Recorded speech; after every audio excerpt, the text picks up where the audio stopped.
I know Senator Graham didn't mean this, but I believe in the system. But the American people right now are skeptical about the system. And I happen to believe that the FBI is the premier law enforcement agency in all of human history. And most of the people there just get up every day and do their job in a bipartisan manner, a nonpartisan manner. But what Senator Graham and Senator Grassley are asking in light of history, in light of the context, is not unreasonable. There's no question that for at least a period of time, there were people in charge of the FBI who acted on their political beliefs. And I'm not talking about former Director Hoover. I'm talking about Mr. Wray's predecessor.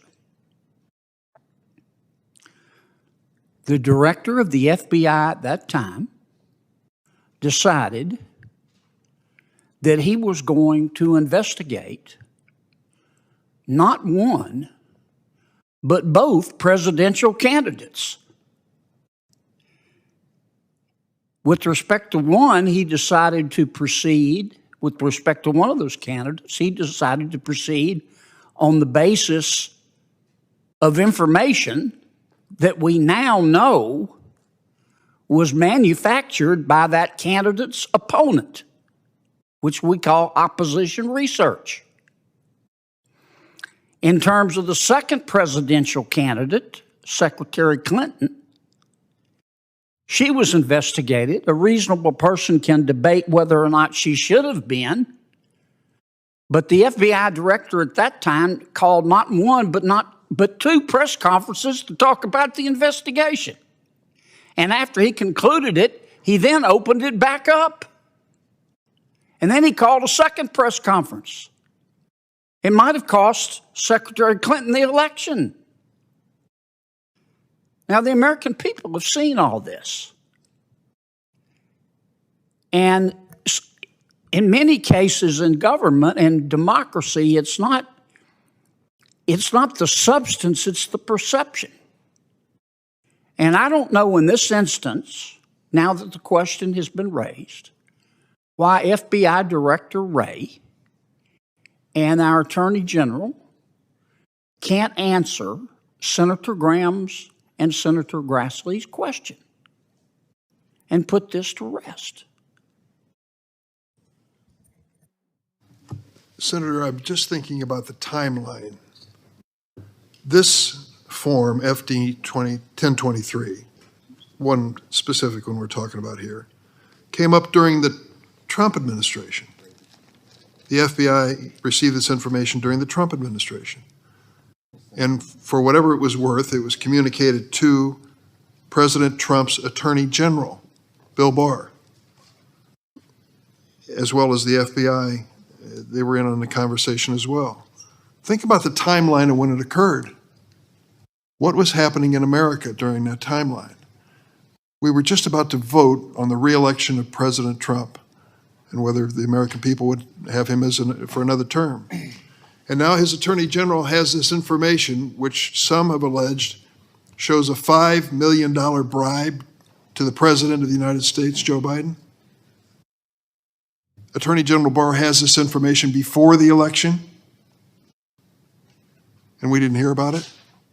What does that tell you? Was it a cover-up by Barr? For what purpose?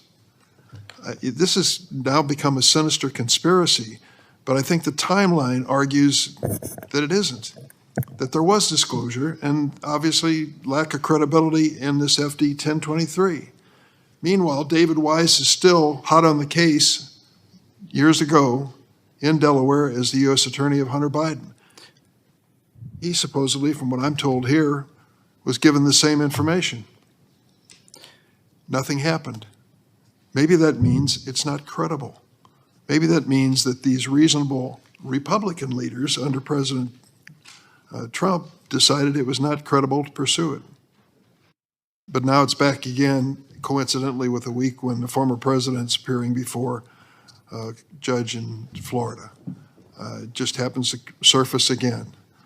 I think I'd like to have the question answered that Senator Graham asked, but I think the circumstances suggest that if there was a smoking gun here, some members of the Trump administration would have brought it forward long before now.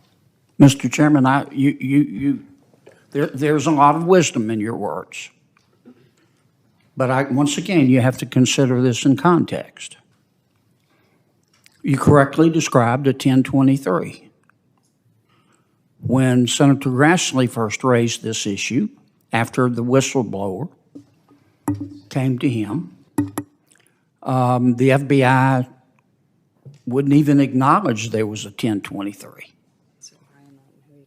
Then the story changed. There was a 1023, but you can't see it. Yeah. Then the story changed. Okay, you can see the 1023, but we're going to heavily redact it. I suppose they didn't know Senator Grassley had seen the original document, but he knew what they redacted, which were the allegations about the tapes. Consider the context. I'm not going to go back through what I just said, but the American people are looking at all of this, and they just want an answer. I agree with you. We don't need a conspiracy. Let's end the conspiracy. But for the life of me, I can't understand why our Attorney General and our FBI Director can't come in front of the Judiciary Committee, in front of God and country, and answer Chuck and Lindsay's question. And if they say, we're investigating this, then we back off. If they say there was nothing to it, perhaps we should ask, okay, can you explain why? What's unreasonable about that, given our history over the past 5 years? Senator, if I might say, sure. This may be a headline on the Daily Conehead, but I have good Sorry, news. I didn't hear you. This may be a headline for the Daily Conehead. Yeah, you like that, Daily Conehead? I like that very much. This year, as in every year that I've chaired the committee, we will have an oversight hearing in the fall with the FBI. And we will have an oversight hearing with the appropriate agencies that we're responsible to oversee. So you said bring the FBI in, we're going to.